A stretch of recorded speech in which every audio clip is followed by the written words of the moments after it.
ইসলাম প্রচার হবে, ইসলামী আইন কোরআন এবং হাদিস অনুযায়ী ইসলামী পার্লামেন্ট সংসদ পদ্ধতি গঠিত হবে। কিন্তু এই জায়গাটা একটা পবিত্র জায়গা, কিন্তু আওয়ামী লীগের টাকরা মোড়া দেখছে না, এমন কোন লোক নাই এই নাস্তিক বেঈমানের বাচ্চা শয়তানের বাচ্চাকে আপনারা চেনেন না।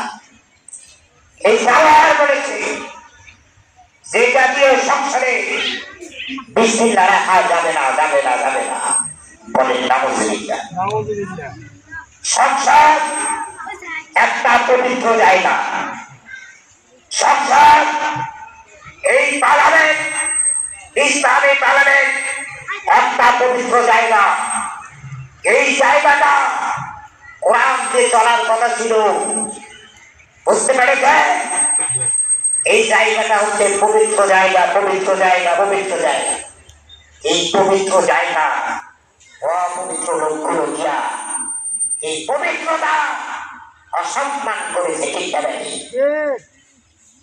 একটু জোরে বলে এই পবিত্র আনা জরিমানা হবে, আর জেল হবে, আর ভয় নাই।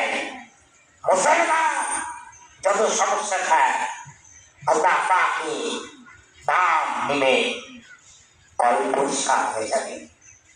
আমার ভাইরা, সেই পবিত্র জায়গাটা কিছু কোরআন বাহিনী ওই স্থানটা অপবিত্র করে ফেলেছে। সেই কারণে আজকে জামাত ইসলাম বলে, হেফাজত বাহিনী বলে, আর চরমুনাই বলে, যারা ইসলাম প্রিয় বা তবলিগ বলে, এরা যদি আল্লাহর কথা বলে, নবীর কথা বলে, ইসলামের রাষ্ট্র কায়েম করার জন্য এগিয়ে আসে, তাদেরকে বলা হয় রাজাকার। ঠিক না বেশি?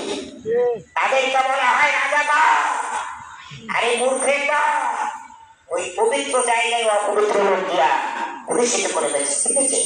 সেই কারণে সাধারণ লোকগুলো মনে করে ওই জায়গায় যে যায় সেই খারাপ হয়ে যাবে। ঠিক না? এই কারণে সাধারণ মানুষকে বোঝাতে পারি না। এই বক্তব্যটা শুনেই মাঝানো, এই বক্তব্যটার পর হওয়া উচিত বাংলাদেশের সমস্ত মসজিদে।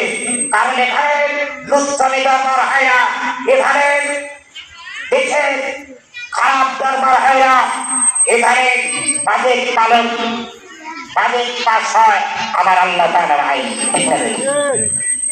আপনি মানে সৌদি আরবে দিয়েছেন, আমার হাজি সাহেব দিয়েছে, ইসলামী রাষ্ট্রের একজন আলেম, যেই দেশের প্রেসিডেন্ট সেটি আলেম নাকি ভাই? একজন আলেম, এবং ওই দেশের ইমাম। মুসলিম প্রার্থী ইমাম হবে একজন প্রধানমন্ত্রী। ঠিক আছে? এখানে সংগঠনের অনেক মানুষ আছে, অনেক ব্যক্তি আছে।